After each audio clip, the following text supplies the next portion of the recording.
Welcome to the last one in the little mini series of talking about outside training. Today we're joined by Chief Shuford. He is out here representing the Louisiana Firefighter Foundation. This was a conversation that I wanted to have with somebody from the Louisiana Firefighter Foundation at Small Town Jobtown. I was going to try to talk to Captain Underwood, but we weren't able to get our times kind of synced up. He got a little busy, so. But I did want to talk to somebody, so I got Chief Shuford to come in and kind of talk basically on behalf of the Louisiana Firefighter Foundation. But before, what I wanted to touch on first was, first of all, welcome to the program, Chief. Thank you. Thank you for having me, Chris. I appreciate it. And so the first thing that I wanted to touch on for with Chief Shuford was I want to know from a personal perspective, why is it important for you to get outside the bubble of your department, get to outside training, whether it be a fool's event, possibly an OBT outside, like an outside program, just anything that is not related to your department. For you personally, do you have a story on that you want to share with us? Yeah, absolutely. So when I got on about almost 20 years ago, I had a captain, and he's probably one of my biggest mentors in the fire service, and he's still a big part of my career. He's the one that told me if the department offers it, take it. If don't pass up any training.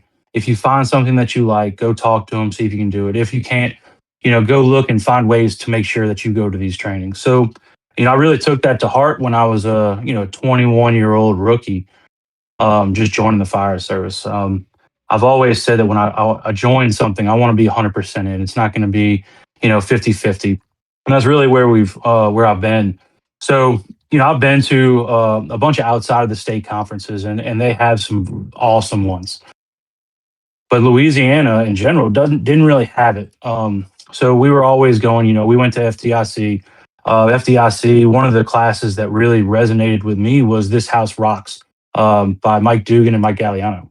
That was probably one of the most impactful houses or the classes that I've been to, just because you see even them being retired and how passionate they are. And it's like, you know what? They made it. They finished their career in some of the busiest fire departments in the nation, and seen some incredible and things that people shouldn't see, but yet they're still that passionate about the entire job. Um, and that just resonated with me. And that's always stuck in the back of my head. It's always, I go to work every day, and it's like, we're not doing this for us. We're doing it for the people that we serve. And I think a lot of people kind of don't forget about it. Just it's not in the forefront. So going outside of our organization and our state and seeing some of these training conferences, you get to hear from the different people that some great instructors from around the country and sometimes in the same state from that you're at. And the message is the same. You're with like-minded people that are dealing with like issues in their department. Everyone thinks their department has these great issues that no one else has. And when you get out and you actually network and talk to people, you realize that it's the same clown, just a different circus, or same circus, different clowns.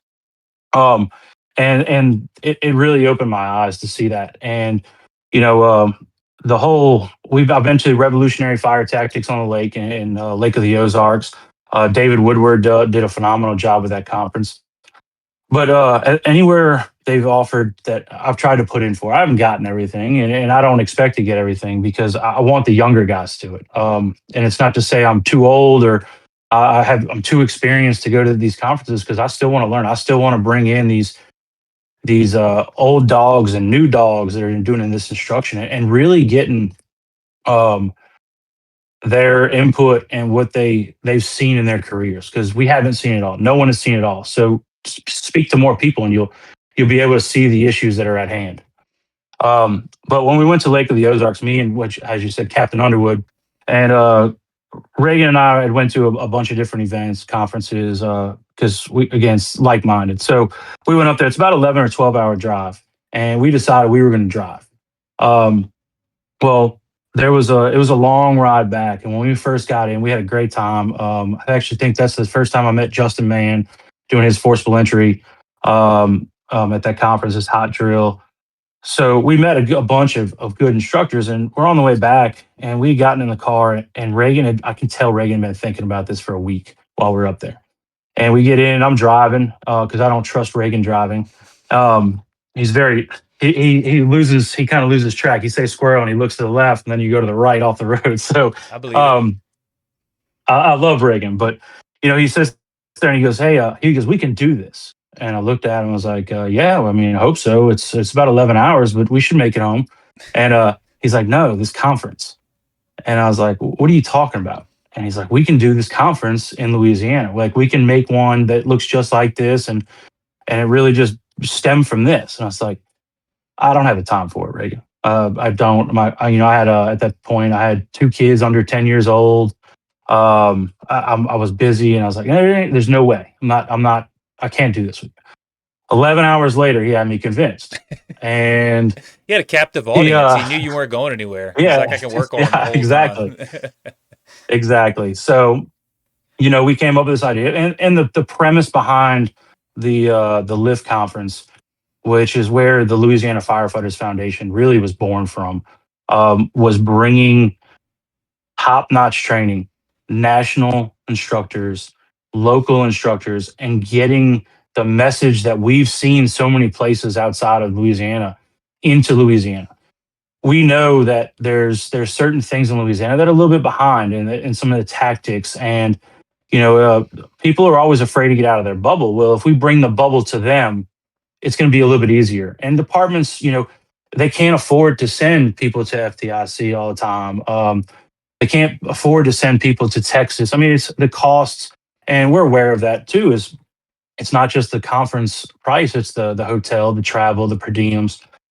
So we wanted to bring affordable training with FDIC caliber instructors to Louisiana, and FDIC is always going to be the creme de la creme. They're always going to be on that pedestal, and you're not touching that. No one ever is going to try or even come close to replacing that, but we can supplement that. And that's all these local conferences are, the supplementation, because FDIC happens once a year. Well, if you can do this, if you train once a year, you're not doing your job. You're not doing service to the people that you are serving.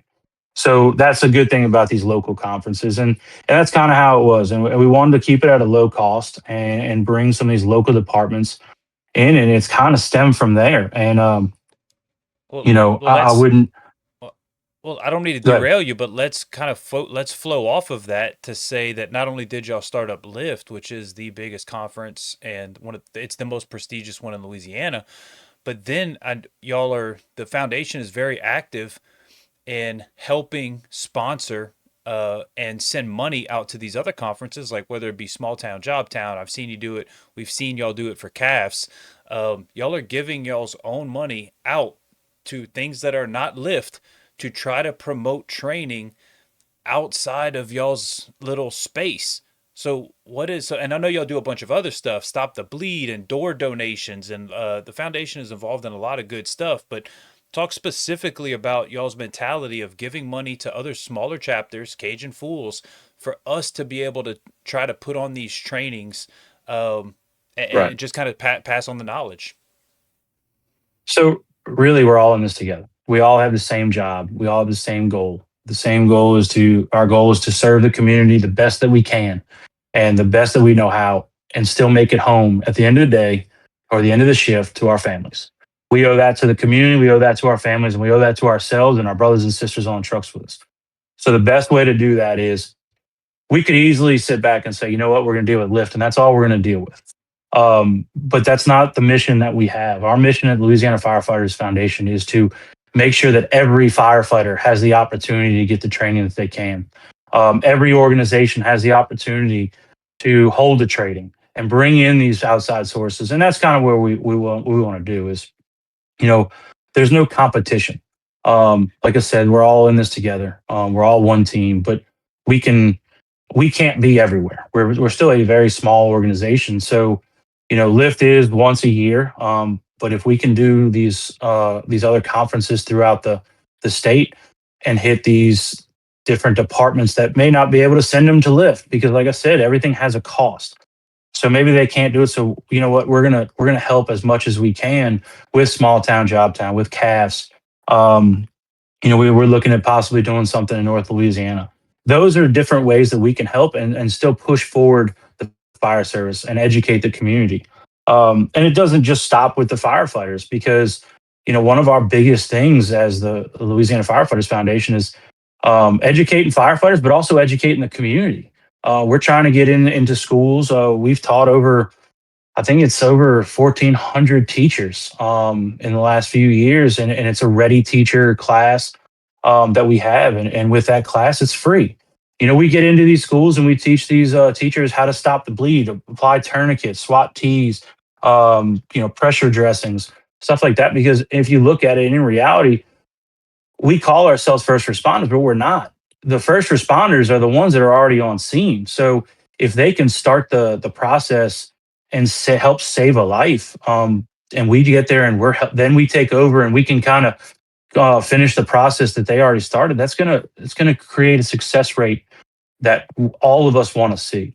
Sure. So that's kind of a community thing. We try and get into schools and also with kids from fifth through eighth grade. We have a safe and in charge program.